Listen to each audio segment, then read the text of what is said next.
once you can look at yourself energetically in relation to the celestial pattern that was in line when you came into the world, that shows you your set of strengths and shows you your weaknesses and shows you your unique approach to life that can be harnessed, that has a purpose that your soul chose to express. And to see that kind of laid out and to experiment with how you can start to implement some of the patterns and descriptions that show who you are and what you are meant to do in your own unique way. A lot of people, 99.999% of people I talk to who have done their calculations and have looked up their human design map, always feel so relieved and validated, and they feel a sense of peace that they now have this confirmation of all of the things they knew were meant for them, because you know what's right for you in the way that you move through the world and your specific talents and gifts that just come naturally to you, that flow from you. These are the gifts that we have to hold close to us and allow them to thrive on this earth with the time that we have, because that's what we came here for. And so I love talking about this stuff. I could talk about it all day. Not enough people are familiar with human design, and so I'm going to explain what it is and hope that you can do your own deep dive and fall into the rabbit hole of this amazing information that can tell you so much about yourself.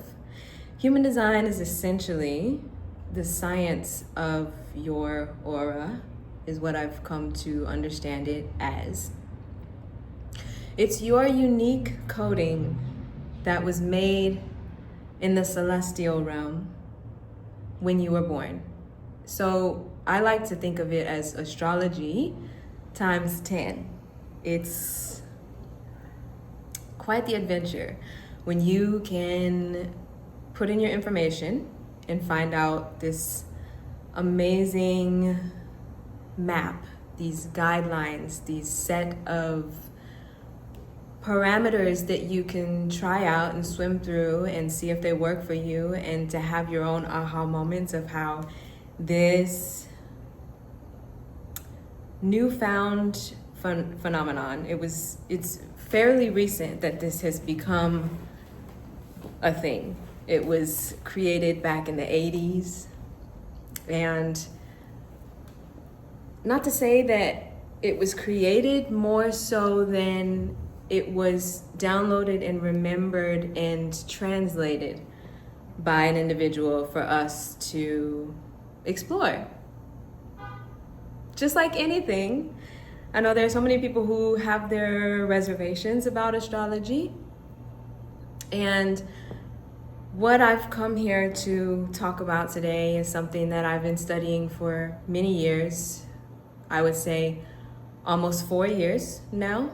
And I've recently worked as a sales closer for a program that was a teaching and certification program for people who wanted to learn more about human design and become the shepherds of this information. So here I am. I guess it's rubbed off on me where I just have to come and talk about how amazing this incredible system is when you want to use it, when you want to implement it into your life and see how you can blossom, how you can find more alignment when you know your design. Specifically today, I want to talk about reflectors, because there's not enough online about us. And if you've come here and you found this video and you are a reflector, hi. I know it can get lonely sometimes because we are less than, I say roughly 1% of the population, the entire population of Earth. We are ruled by the moon, whereas everyone else is ruled by the sun. And I'll break down a lot of what this means because the way I'm going to start talking is going to sound very ethereal. And you're just going to have to hold on. You're just going to have to bear with me while we go through this, because once you find yourself interested in astrology, that's sort of the gateway to human design that takes you a little step further.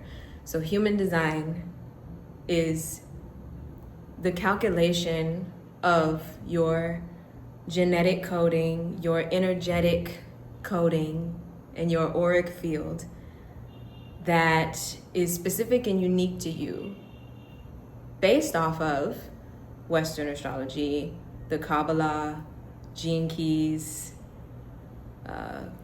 energy centers, and there's one more that I'm missing. It's a combination of a lot of different calculations merged into one. And essentially, you'll get this really confusing looking map. So when you look at your chart, you may feel a lot of overwhelm, thinking, what am I looking at? What are all these symbols? What are all these numbers? What are all of these different colors and numbers with points that correlate to planetary symbols? Like, what am I looking at? It can be a lot. I get that. I understand it, which is why it takes time to go back and learn these things bit by bit. Thinking of it as a game, thinking of it as a way for you to slowly learn a new language as you keep coming back to reference what things mean and learn what the different symbols mean and learn what the different energy centers represent, different ones that could be activated for you. But for reflectors, we have no activated centers. Our activations come from our environment, the people we surround ourselves with, and the current transits that are happening within the celestial realm. Transits have an effect on your experience, on your approach, on your steadiness or groundedness, movement, stillness, all of the different phases that we go through in life. These phases can last a few days to a few months to a few years. And when we are able to match our experience in parallel with what's going on in the skies, in the heavens, in the beings that rule our solar system, if you understand that they have an effect on you, then you can start to study what's going on, almost like checking the weather. But you're checking the weather in correlation with your energetic weather. It's pretty fun. If this all sounds like craziness to you, that's okay. It's probably not meant for you. But if you feel very drawn to reading the map of the skies and reading the map of your world in relation to the outer world and the heavenly bodies, you can harness that knowledge and use it and see if it works for you. A lot of times it does. When you're able to reference what phases the moon is in, to reference what phases the current transits are in relation to your human design chart. There are apps for this, and they're super cool. It makes life a little bit more breezy, honestly. So for reflectors, it is essential for us to read the map of the skies because we are ruled by the moon. We are ruled by a fluctuating body instead of the solar entity that is always on, instead of the sun that's constantly penetrating, that's on a 24-hour hormone clock. We are on a 28-day hormone clock. A lot of times you can read about reflectors having to wait a long time to make decisions because reflectors, and I love that I've got these mirrors behind me. I did that on purpose. We've got 2 sets of mirrors in the background, and it's so fitting for this moment to talk about how reflectors are the cosmic mirror, the human barometer, the canary in the coal mine. That can lead you to understand that we are here to reflect the truth of our environment. And we have so much power and vulnerability and responsibility in that. Because what I find being a reflector, so this is for the reflectors, by a reflector, we're gonna get into what it's really like. A lot of the information that's out there is made by people who are not reflectors. And I've found a couple of reflectors on YouTube and in other platforms that are doing their best to speak up and connect us all in whatever ways we can, because this is such a great day and age to be connected. Found ya! Hi! It's important for us to be vigilant about the creation of our lives, because we are so vulnerable to our environment. Having no open centers, having all open centers, every single energy center being open, being susceptible to who we are around, what we're consuming, the environments we place ourselves in. We're at the mercy of where we place ourselves. And so we have to come to a place where we can advocate for ourselves, where we can take responsibility for how we are moving and shaping our lives, who we're spending time with, how much time we spend by ourselves. Because when you have active energy centers, as someone who's a manifestor, a generator, a projector, a manifesting generator, which are the other types that you can explore if you found this video interesting and you want to find out what your design is, you will find that you have some colors within your chart. Colors that are highlighted, that are your activated energy centers, which is where you find your power and you just naturally have the gift to express whatever that center is meant for. Reflectors, on the other hand, we get the luxury of borrowing and sampling from other people who have activated centers. So I notice for myself, when I'm around other people, a lot of times, 99.99% of the time, they're not reflectors, and I can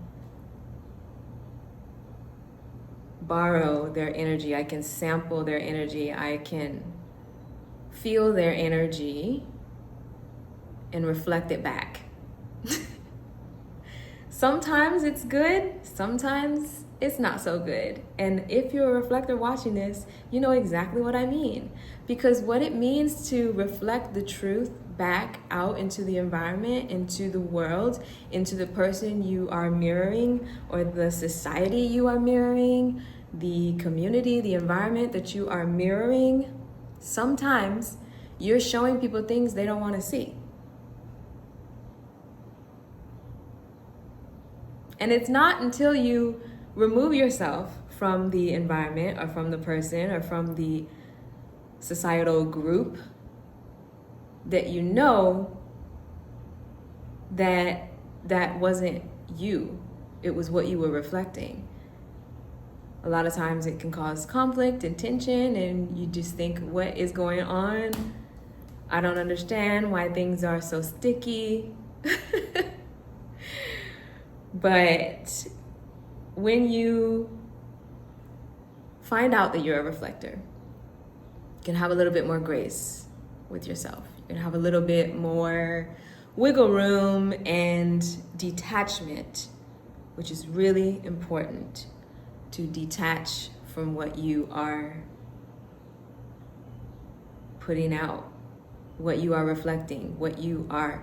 It feels as though it's a constant current between a reflector and her environment, flowing in and out, and finding the places where it feels good is where you can stay and allow it to move through you. Just like I'm on an island in the Dominican Republic and the air is beautiful, the sun is shining, people are happy, music is always playing, there's fresh fruit, there's coconut water. It's nice to live here, and my skin loves it, my hair loves it, and I know that I am absorbing energy that I can use and feel good about and learn from in a way that feels good and juicy and exciting and joyful, like a celebration. And there's the opposite that occurs, which you have total control over as a reflector. You just have to be aware and know that you have the power to change whatever you want to change.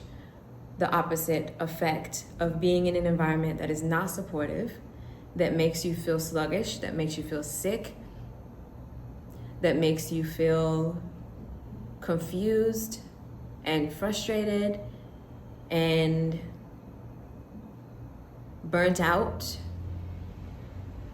These are the times when it's time to remove yourself and see if it changes. Because my favorite phrase that I've loved to use ever since I found out that I was a reflector is, it's not me, it's you. I love being a reflector. I think it's the coolest thing. I remember when I first found out that I was a reflector, I was confused because I wanted to be a manifester. I was thinking, oh no, I manifest things all the time, so I'm a manifester. But once I really read through the information, so much resonated with me that I just could not deny it. And it can be the same for you when you find out what your energy type is, whatever it is. And there are so many different parts that go along with that. You can find out the different emotional waves, the emotional authorities that are unique to you, your specific strategy that is unique to you, your incarnation cross, which is a way for you to process the information that you're experiencing on this earth. There's so much to dig into. And it's so exciting to learn about yourself and to feel one with yourself and your soul that is infinite, that chose this before it came here and was waiting for you to remember and wake up and experience this phenomena of life, where you can say, okay, I'm gonna try this out. I'm gonna try to follow my celestial map, my certain set of guidelines that feel really good to me, that feel like strengths to me, that I am really excited about exploring more of. Who wants to go through life grasping at straws, trying to be someone else and fit into someone else's idea of life? That sounds like hell.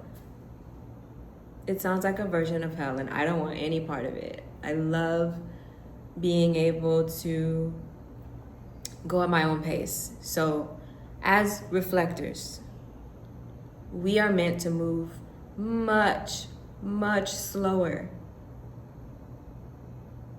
than everybody else around us.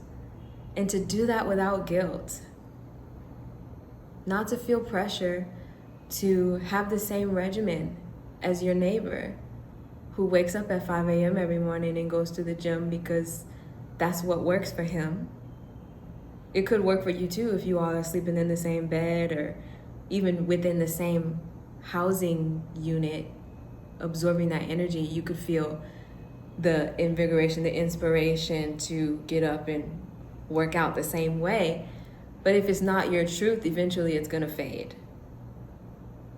And what the most amazing thing about being a reflector is that you can change and be and do anything, be anyone you want to be, anything. You just have to find the right places and the right mirrors to reflect. Keep changing the mirror, keep changing the scene, and keep changing what you are absorbing and feeling in your body until you find a spot that feels good and you can swim in that a little bit. And then if you want to change, you can. Super easily. We're like chameleons. We are like shapeshifters. That is our gift. I was just thinking, if this were discovered thousands of years ago, and maybe it was, a reflector would have been seen as a part of her community as a very essential, what would I call it? An essential member of the community that is able to determine the health of the community, the true health, whether everyone is getting along, whether the foundation is strong, whether the systems that have been set in place are working. They can refer to a reflector for that. Whether or not she is happy and thriving and motivated and inspired and feels as though there is movement and joy will be very evident in the reflector. And when it's not, that can be tough to unpack. And that's where a lot of the conflict comes from, in relationships, in friendships, in family relationships, in working relationships, when there is friction that can be felt between you and a reflector. You have to stop and think, why is this happening? What needs to change? If you're really bold and courageous and you have a friend who is a reflector and they're showing you something that may not be the prettiest thing to look at, be courageous and explore that. It's such a gift to find yourself in the presence of a reflector and have them reflect back to you your insecurities. To have her reflect back to you the chaos in your life, the sickness that surrounds your environment, the dysfunction in the society. Many people would rather hold on to their firm beliefs that things are working fine. Many people would rather look away or stay on the path that they're on because that's what's comfortable for them.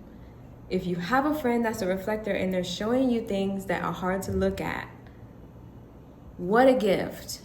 What an amazing opportunity for you to adjust and question and be curious about why that's happening so that you can make the necessary changes, either in a conversation or a meditation, a period of separation, distance from the reflector so that there can be some processing.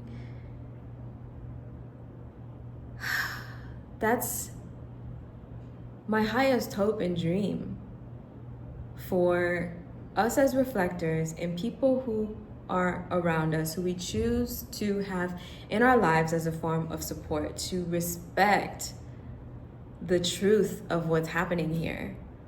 That when a reflector shows you something, it's real. We don't have any control over the currents that I mentioned earlier, this flow that happens between you as a reflector and your environment. a reflector and the person she's communing with, the environment she chooses to be in, whether or not it works or it doesn't, is just what it is.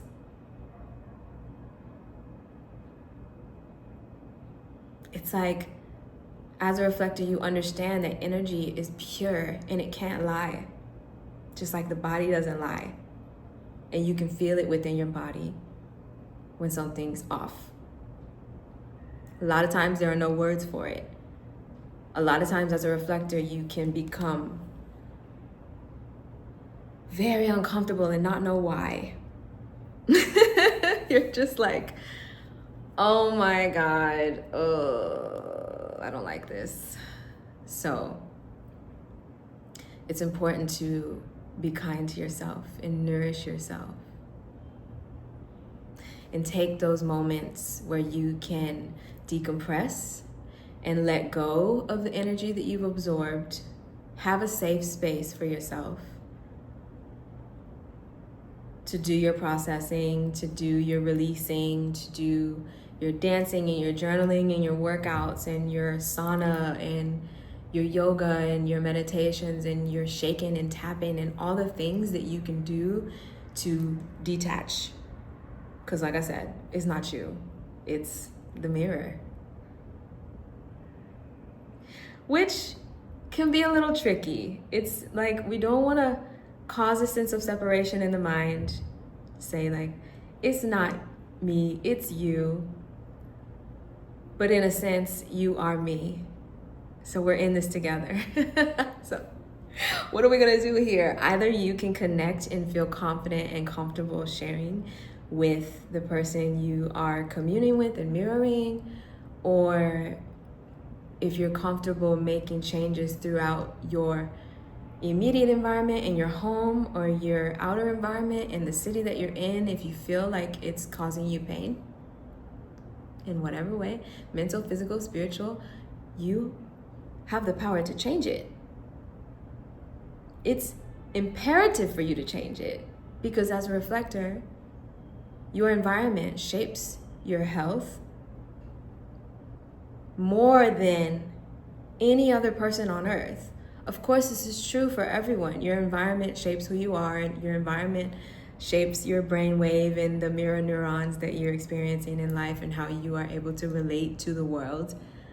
But for a reflector, it's on a more energetic, deep, ocean deep level.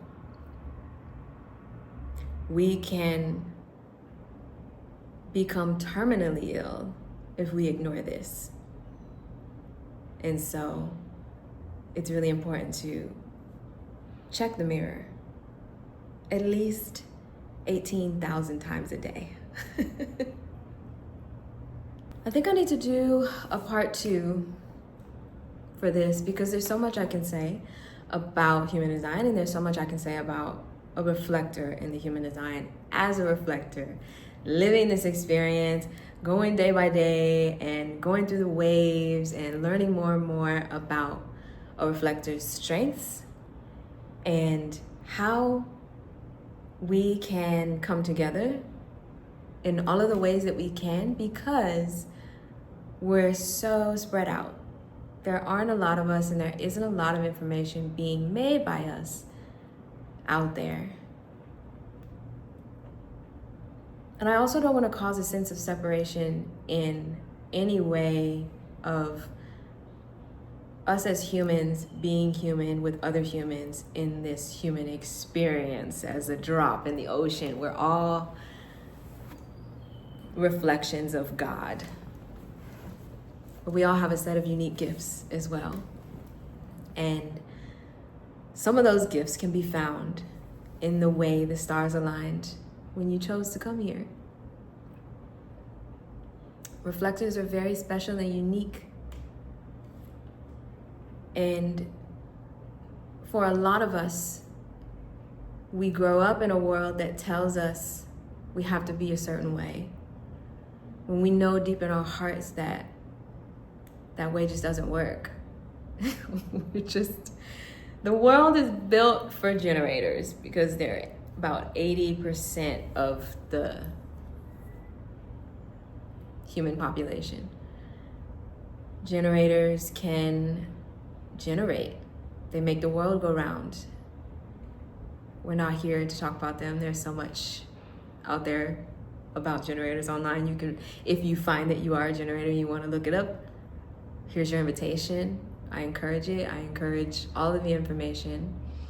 Learning about profiles as well. I have a 1-3 profile, which means that I love investigating and learning information, and I also love trying things out and seeing what happens and being someone who falls on their ass a lot and having fun with that. Giving myself permission to fuck up and pick myself up and try again and do my research as much as I can to feel like I want to go for it, and then go for it. And if it works, great. If it doesn't, also great. More learning. Ones love learning. One profiles. This is just one of the many avenues you can take when learning about yourself in an energetic sense. In a sense that allows you to look at yourself as a whole, from the inside to the outer shell that you can see, your physical body that you have, to the energetic and auric body that radiates outside of you. To look at all of that in relation to how you can navigate this crazy, crazy world that we live in and make it your own and make it fun. It's possible.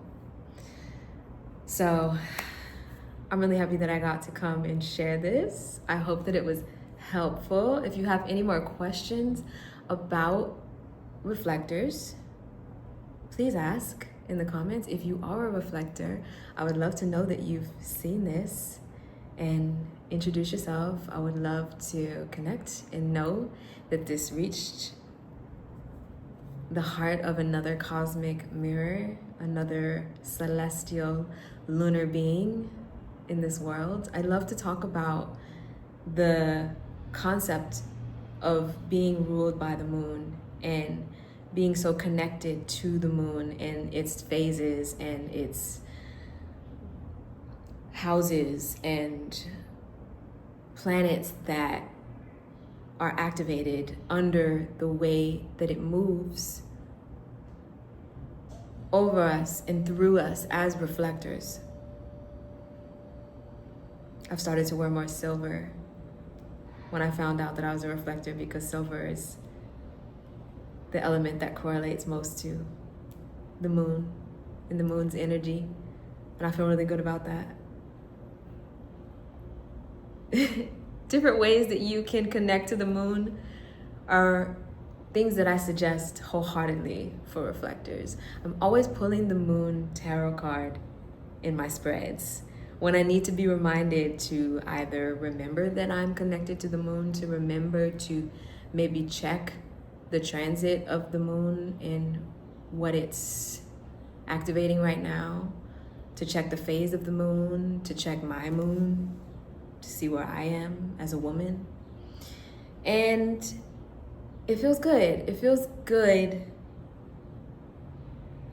And there's not really a way to describe that good feeling. It's just a knowing. As a reflector, you're gonna know that knowing. We have the knowing of something very deep and old and ancient and otherworldly. A lot of us maybe feel like aliens because of the way that we just know things that come into our understanding in our auric field and our energetic bodies as we are having sampling and interactions with the world. A lot of times, some beautiful art can come from that because it's really tough to translate in words. You're translating it through your expression of how you are moving about. And that's all we can do. Just notice and love on yourself and have grace and go slow, even when it feels like it's counterintuitive. You're gonna feel so good for honoring that part of yourself, because reflectors need a lot of rest. A lot.